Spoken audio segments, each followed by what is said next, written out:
Hey, what's up, everybody? This is Ned Bellavance, Ned1313 on Twitter, and welcome to the Daily Check-In.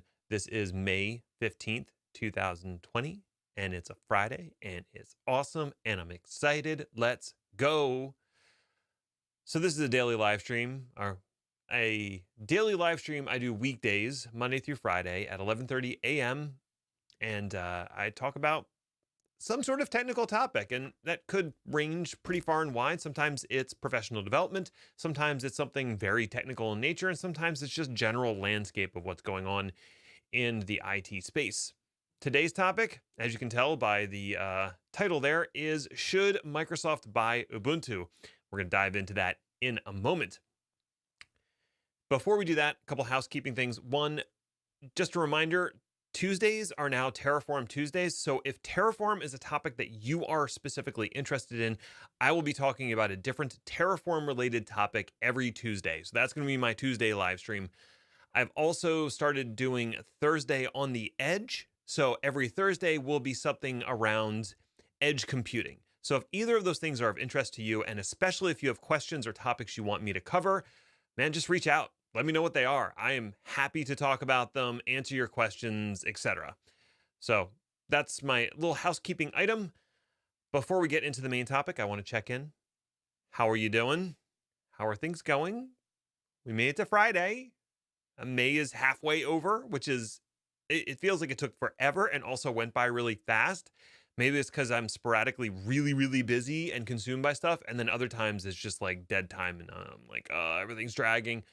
But I mean, generally speaking, things are going, fairly well over in the Bellavance household. So that's thumbs up, pretty good stuff. The topic I wanted to talk about today is should Microsoft buy Ubuntu? Or actually, I mean, Canonical, technically, because Canonical owns Ubuntu.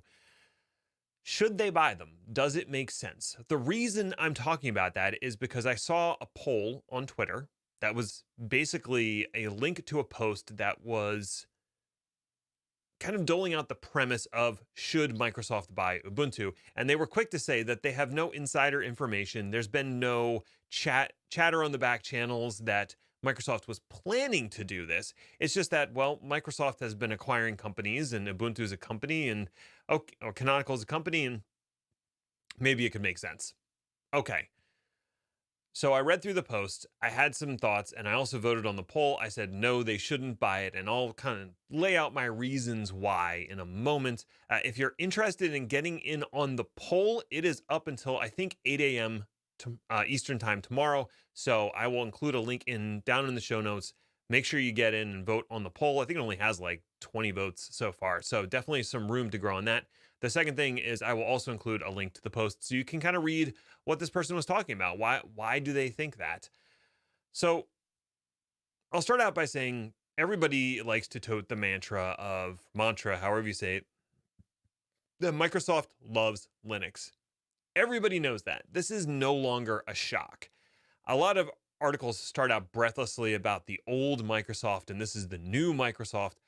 There's a certain point where you can't keep telling that story. Satya Nadella has been the CEO for like 8 years now. The culture has shifted. It's not that shocking anymore. So let's just start with the assumption that we know we're working with today's Microsoft that embraces open source technologies and is a heavy user and contributor to Linux.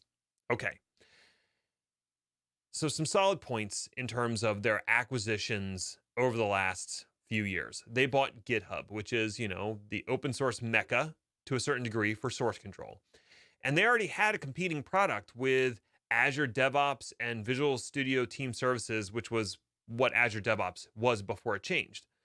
So they bought a competing company. So they're willing to do that. And then GitHub bought NPM, which is a package management for Node. And again, Microsoft has a package manager. They have NuGet, but NPM is specifically for something else, and GitHub bought them and Microsoft blessed it. So you got to figure they're kind of in on that. So that was an acquisition. And then outside of the Microsoft sphere, we also saw IBM complete their acquisition of Red Hat. So the idea that an older guard company, Big Blue, can go and buy a newer Linux open source based type company like Red Hat is not unheard of. And I think that was like $36 billion for that acquisition, which is, I think, more than Microsoft has ever paid for a company, but not by a lot. They paid a lot for LinkedIn. So, and hopefully they're getting that money back. I don't know. So Microsoft is willing to spend that kind of money. Other companies have done that type of acquisition, and Microsoft is very active in the open source space. Now, the question you have to ask yourself is, while all these things are true, they're all valid points, what does Microsoft get out of the deal? Because Microsoft is not just going to go buy another company if they don't see any long-term profit in doing so. So what's the benefit? Well, if you looked at what the benefit of buying GitHub was, they not only acquired a company that has a solid financial standing and room to grow, they also got a whole bunch of data about how people are using software, how developers are interacting with software. They can mine the metadata from GitHub to find interesting things that they can make more money off of, basically. So that acquisition makes sense. But Ubuntu? Well, Microsoft already contributes heavily to open source software, and they use Linux heavily, but that doesn't mean that they need to buy their own distribution, especially what is technically the largest distribution out there right now, especially on Azure. So Linux is the most popular operating system on Azure, and Ubuntu is the most popular Linux distribution on Azure. But it doesn't seem like that. There's no financial incentive that I can think of that would benefit Microsoft. So why would they do it from that? I don't see a benefit. The second thing is, does this hurt Microsoft? And I would posit that it does a little bit, in the regard that Microsoft has a lot of close relationships with Red Hat. And if they go out and buy Canonical and Ubuntu by extension, they're now sending a signal or mixed signals to Red Hat, and Red Hat may not be super happy about that. So no specific benefits I can think of, and possibly some detrimental stuff. Okay, so that doesn't sound great. Now, people will point to IBM buying Red Hat and say, well, IBM just bought Red Hat. Shouldn't Microsoft be worried that somebody else is going to scoop up Canonical?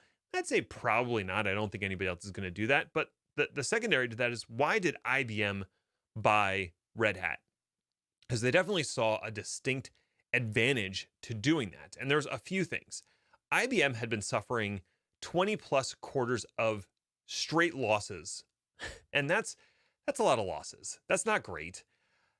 With that in mind, they were still profitable, but their profit was shrinking year by year. Also, they had a lukewarm cloud offering that people weren't really getting behind. And I think they really needed some new blood and a different culture to come in and help modernize the internal functioning and product development within IBM to get on the same page that developers want to be on today. They looked at Red Hat and said, well, we have the cash to do it. Let's go out and buy Red Hat. We get the infusion of their culture. We get their product that we can combine with our lackluster offerings to make them a lot better. And if we play our cards right, we can do a transition where the Red Hat culture leads what IBM is doing, and we become that much more profitable. We can reverse this quarterly loss thing. And so far, it looks like they're doing that. So that totally makes sense from an IBM perspective. They weren't buying a Linux distribution. They were buying Red Hat as a company and all the innovation that came with it. What about Microsoft? What's the contrast there? Microsoft is financially robust. They are making money hand over fist. So they're not looking to buy a company to save them. Second, they already have a pretty forward-looking culture. If you look, well, certain sectors of them do. If you look at their hiring over the last 5 years, who they've brought into the company, it's been a lot of open source, Linux advocates, developer advocates. They're really, their whole goal is to embrace the developer and be where the developer wants to be. Okay. What they're not really interested in, and this is probably the central point here, is Microsoft is not interested in operating system wars anymore. That is not something they care about. If you look at the way that they have treated the Windows Server OS over the last few years, it has gotten less and less attention. When Server 2012 came out, it was a big freaking deal. When 2016 came out, it was still a pretty big deal. When Server 2019 came out, you may not have even realized it because that's not the business they're in. Sure, they have an operating system. Yes, it works well, but that's not what they're generally selling you. What are they actually trying to sell you? They're trying to sell you subscriptions and services. They don't care what operating system you're running, whether it's Ubuntu or Red Hat or Windows or any other flavor of operating system. Run FreeBSD. It doesn't matter because if you're running it in Azure, Microsoft is making money. And that's sort of the bottom line when it comes to the operating system angle. The second thing is Microsoft is trying to embrace the developer and offer tools and services that get developers interested and engaged.